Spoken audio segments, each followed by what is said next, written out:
Hi guys, welcome back. This is part 2 of the White Album ranking, song ranking. So if you missed part 1, check it out. It should be up on my channel. So, this is part 2. So, where we left off with number 16 with Cry Baby Cry. So the next one on the list is number 15, which is I Will. I was talking about some of the more simplistic or boring McCartney songs, but I think this one does it for me. This one's just a really cute little love song. And it's just, nice, there's little humming at the end. It's just a really cute little song, and he's playing guitar, and it's short and sweet. Next up at number 14, I have Revolution 1. Now, honestly, if this were the single Revolution, it would be near the top, if not the top of the list. But it's probably one of my favorite Beatles songs. And my dad, ironically, likes this version better than the single version. I'm not sure why, because his point is that the point is to chill out. So it's a very chill song. It's like, I don't really know how I feel about the doo-wop thing. I was talking about doo-wop in the last video with, I don't even remember what song it was, Sexy Sadie, I think. And how this is a very, chill out. And of course, then there's the infamous Out In, which I'm not sure what to think about that. I mean, we were talking about this, how it's, even the most peaceful people, I mean, you get mad about what's going on. I mean, it's the 60s. Obviously, you're going to get angry. So, like, I can understand where he's coming from with the lyric, but just a way is for, obviously, Don't You Know You Can Count Me Out is the lyric, and that's in the other version. I don't know why he's like, out in. That just doesn't make sense. It's like saying, baby, I'm sorry, not sorry. It just doesn't make sense to me. I don't like it when people do those, like, reverse contradictions in songs. I mean, at least Demi, you can sort of wrap your head around, she's sorry, that she's not sorry. Here, it's just like, there's no explanation for that. But honestly, those are the biggest problems I have. Otherwise, I mean, good vocals, good lyrics. It's about, don't, like, calm down, people. Which makes me laugh, because, of course, this is the stoned out version. I mean, this version literally sounds like they were high on something. They were just, like, on weed, like, smoking weed, like, like, I don't know. It's just like, I mean, I'm having a hard time imagining John Lennon smoking weed at this point, because he was on, like, all sorts of drugs. But just chilling out, smoking weed, and being like, it's gonna be alright, which, I mean, sometimes that's all you need. So next up at number 13 is Glass Onion. This one is just weird. Obviously, killer rhythm guitar again. Basically, this is John Lennon's attempt to make fun of a bunch of Beatles songs and reference them. Basically, it's a Easter egg hunt. He's talking about Strawberry Fields and The Walrus and Fool on the Hill and Lady Madonna, like, just references a bunch of other songs, so the lyrics are really pointless, but again, the vocals and the killer rhythm guitar here are really good, and it's just a really catchy song. Of course, the references, like the Fool on the Hill, where you have that little, musical cue from that song. It's just really interesting to hear that, and I just think I really enjoy that one a little bit more. Next up is going to be Birthday at number 12. Now this song, again, why did I put this higher than other songs? It doesn't really have lyrics, it doesn't really have a point. It's just they say it's your birthday. Which is, yes, we're going to a party. And I believe this was John and Paul going into the studio kind of impromptu. I don't really know how, this might have been one of the ones they ended up recording. There were a couple songs they recorded when George and Ringo were not around, or at least when Ringo wasn't around, which we'll get to. I'm not sure who's playing drums on this song, but anyway, it's just a silly, I mean, maybe Paul, I'm not sure if it was Paul or John, one of them could play drums. Maybe they could both play drums. I don't remember.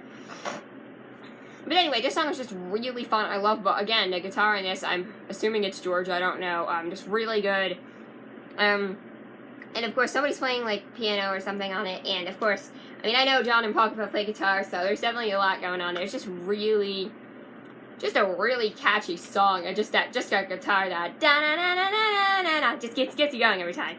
And that's a song I can at least understand what it's about, unlike some of those more bizarre songs out there. So it's nice to have something like that. Next up at number 11 is another George song. I was wrong. There are actually 4 George songs on this album, I believe.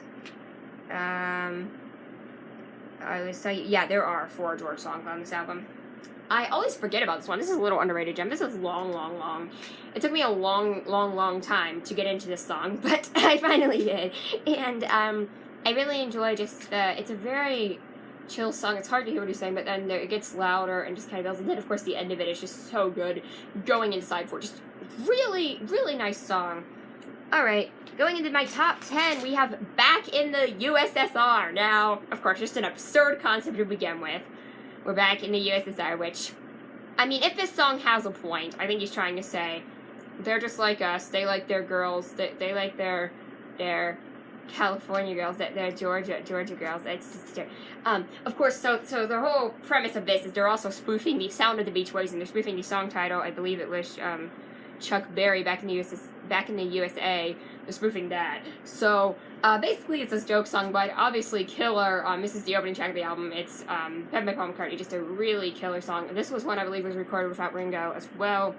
It's just a really fun song. It just absolutely rocks, even if it makes no sense. And it's just a fun song. Next up at number 9, another McCartney pen song, Obla Di Obla Da. Now, this one I have a little soft spot for because when I was a kid, we had a art camp down the street, and the girl was named Sadie, and she ran it, and we used to so we would play, she would teach us all to sing, and we would sing Obla Di Obla Da. I was probably 6 or 7, and like the little kids would sing Obla Di Obla Da, and then the older kids had all the verses, and like I memorized it at one point. Like I knew the whole song because I'd hear them practice, and I like sing it to myself. Like Obla Di Obla Da. So that's why I have a special space in my heart for that. Obviously, when I'm just down or whatever, it's just a happy, carefree song. I mean, I know John Lennon described this as granny music, but sometimes I like granny music. I like a lot of Paul's silly stuff. I like was Band on the Run. Parts of the album are pretty silly, but I just A++. Next up at number 8, we have I'm So Tired. Oh my goodness, I just realized this is gonna get a little bit crazy. Okay, I'm so tired. I believe this song makes me laugh. First of all, it was First of all, this is what my mom used to sing around when she was tired, which is just funny. Second of all, this is, I believe John Lennon wrote this when he was in India and couldn't sleep, had insomnia, which is, of course, relatable to most of us. I think the funniest line is the part about Sir Walter Raleigh, which is just really funny. You wanted to stop smoking cigarettes, but you weren't worried about heroin or cocaine. I actually don't know if he ever did cocaine, but I know that he sings about it in Come Together, so maybe not. But anyway, getting back on topic, I think that, I know Eric Clapton did cocaine, but getting back on topic, this song it's really good. I just enjoy, like, and then of course the part at the end where he's screaming, I'd give you everything I got for a little peace of mind. I just love that. And the part where he screams, I'm going insane, like before that, he's like, the last part, and it's just so, it's like, I feel you, insomnia sucks. Next up at number 7 is Happiness is a Warm Gun. Getting a little bit...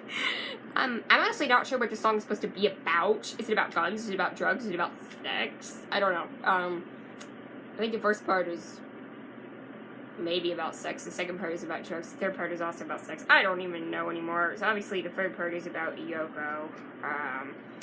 Again, when I say that, I'm not trying to be, like, turned off, not because I don't like Yoko Ono, but because I don't like sexy stuff, but sexual stuff. So, getting back on topic. That last part of the song, it's not just for metaphors, it's also again, more of this background, like, when they're all singing bang, bang, shoot, shoot. It's a little bit cheesy. I do like the, high note at the end, and obviously...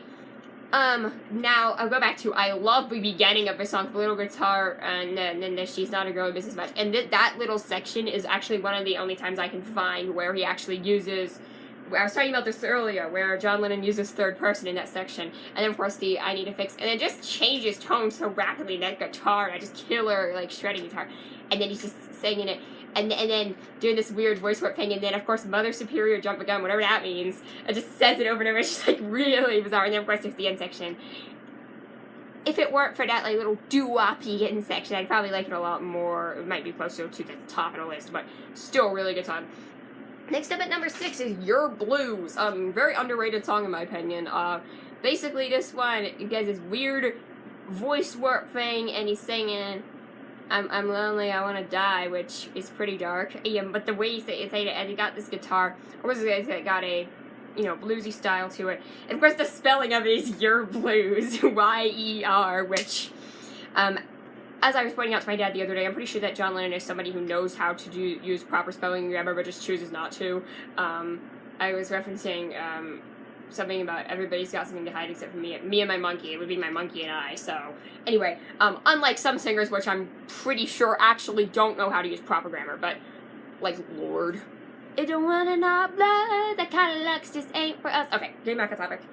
It's a good song. It's a good song, and I really love the guitar solo, just screaming guitar solo, and of course there's that live version with Eric Clapton and that guy from Rolling Stones and whoever else. I can't remember. It was a 4-person band, which they should have just become a band. Like, yeah, just rocking out. You just see them rocking out. I just love that. Honestly, it's just a super fun song. Which is funny to say. It's not fun. It's depressing, but it's a good song. Next up is going to be at number 5. Wow, My Guitar Gently Weeps. So, this is the last George song on the list. Obviously a classic song. I don't think I really need to say much. The guitar solo is really good. And of course he sings it. Some of the lyrics are really good. Some of them are a little bit random. Like, look at the floor and you see it needs sweeping. To me, it just doesn't have enough lyrical structure to really be higher for me. But obviously the music is what carries it. So there is that. Then at number 4 we have Blackbird. This is, of course, penned by Paul McCartney. We've had a lot of John Lennon songs there, and there was a George song, but we should get back to Paul here because I am not trying to discredit Paul McCartney in any way. Paul McCartney was and is a fantastic singer and songwriter. Of course, very different style from somebody like John Lennon, who, in the end, he did experiment a lot with his music, but in the end preferred straight rock and roll, preferably from the 50s. And Paul McCartney liked doing pop and more stuff like that. So definitely very different styles, which I think is very interesting. So this is Paul McCartney just singing an acoustic song, and I actually heard somewhere that it was about civil rights movement, which is really, really interesting. And I just love even the bird sounds at the end. It's just a really good song. And again, there's personal significance for this one for me, but I'm not going to go into that right now. This one, number 3 is going to be Julia. I was talking about this earlier. People say, I heard this was the last song uses natural bird sound, which is not true, but it is a very nice song. And I just love, he's singing about his mom, Julia, and then he's singing about Yoko Ono, who's the ocean child. He's just singing about all this, and just the lyrics are so good. And then toward the end, he's just humming. He's like, no, like, you ran out of lyrics. You just humming. I'm like, put me to sleep. Go ahead, John, put me to sleep. All right. Next up at number 2, Helter Skelter. Literally just sounds like Led Zeppelin with Paul McCartney, which is probably a better singer than Robert Plant anyway. Yep, Led Zeppelin with Paul McCartney. This is what this sounds like. This is like, wow, Led Zeppelin was getting bigger slightly before Led Zeppelin was getting big. And just shedding, just the guitar work on this is so good. And then the Will You Won't Use, just so much passion. And U2 covered the song. I will say it's so good. Oh my gosh, I love U2 so much. But anyway, back to Paul McCartney. He's just like, Helter Skelter. And of course, Charles Manson ruined this song. I still love it anyway. It's just an amazing song. He's just shredding it up with guitars. All the guitars are just crazy. And then of course the end, they put the backwards loop on, and then Ringo just screaming, "I've got blisters on my finger." It's like the randomest like outtake type thing you wouldn't expect to make it onto an album. It's just such a driving song, and this came very close to being number 1. But my number 1 song from a White Album is, of course, Dear Prudence. Now, I believe this was another one that was recorded without Ringo, which is kind of sad, but, obviously, this song more than makes up for it. Now, I believe Prudence was somebody's sister, some actress's sister. I don't even remember who Prudence was. It was a real person who was just in her room meditating. She wouldn't come out to play or whatever. Don't know what that means. But just really, I just love The Sun Is Up, The Sky Is Blue. I just love that. And then, of course, the guitars on this are just really nice. And then, beautiful. And of course, there's some voice processing you can call. That's not necessarily a bad thing, is what I was trying to say. Heck, Imagine has it. This song, mind blown. Also, it's just a really good song. I don't think I'm gonna say anything else. Like, if Paul McCartney was the master of writing random scenarios, Rocky Raccoon. John Lennon was the master of writing writing real life scenarios. So if you liked this video, click like, subscribe, whatever. I'll probably make more later on Rank Sergeant Pepper. Bye!